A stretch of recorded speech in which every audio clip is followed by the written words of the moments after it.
Hello, Dr. Pathologist. I'm Mr. Slick from the law firm of Dewey Cheatham and Howe.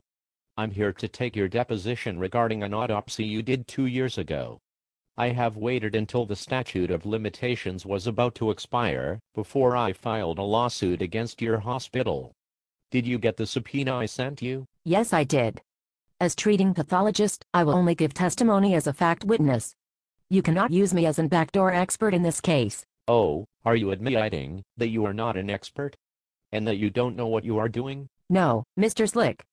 I see that you probably failed your law school course on civil procedure. Fact witnesses cannot be asked to give expert testimony. That is living on the cheap.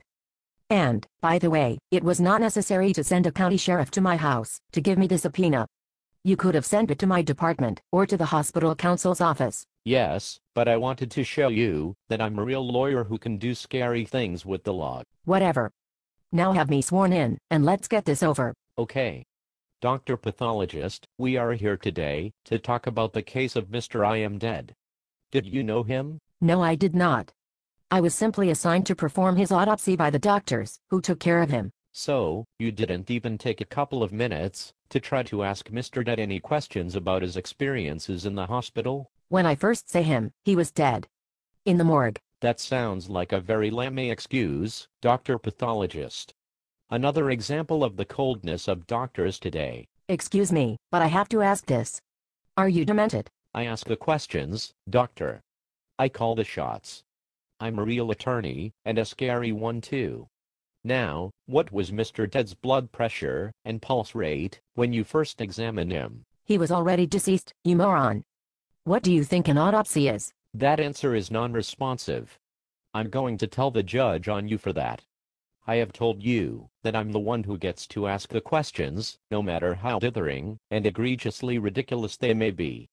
Now then, what did you find in your autopsy, which you have already admitted was inexpertly performed? I said no such thing, and will not even glorify that piece of idiocy with the response. I found that Mr. Dead died of a myocardial infarction with spontaneous rupture of the left ventricle. You are trying to be non-responsive again by using words that are too hard for me to pronounce. I will get back at you by randomly saying legal terms that sound impressive. Estapel. Resipsiloquitur. Caveat emptor. There. How do you like it? I can't believe this. I hope you don't have too many other residual effects of your obvious prior lobotomy. And, for your information, a myocardial infarct is a heart attack. Mr. Dead had a heart attack and his heart broke open after it. He died instantly. Heart attacks can be treated, can't they? Why did your hospital not do that? Why did they withhold a heart transplant from Mr. Dead, the husband of my poor suffering client? Mr. Dead had not gone to a doctor in 15 years. He died at home and was brought to our hospital emergency room. Dead. He was 93 years old. People that age do not get heart transplants. Oh, you doctors are so crass and cruel. Denying a poor defenseless 93-year-old person a transplant that could have saved him. How heartless of you. And how brainless of you to pursue this line of questioning. I am done, now, Mr. Slick. I'm going home to stick pins in my lawyer voodoo dolls again, and it's your fault. You are a horribly nasty person, Dr. Pathologist, and I will make you sweat in the courtroom. If this case is not dismissed on summary judgment, there is no God.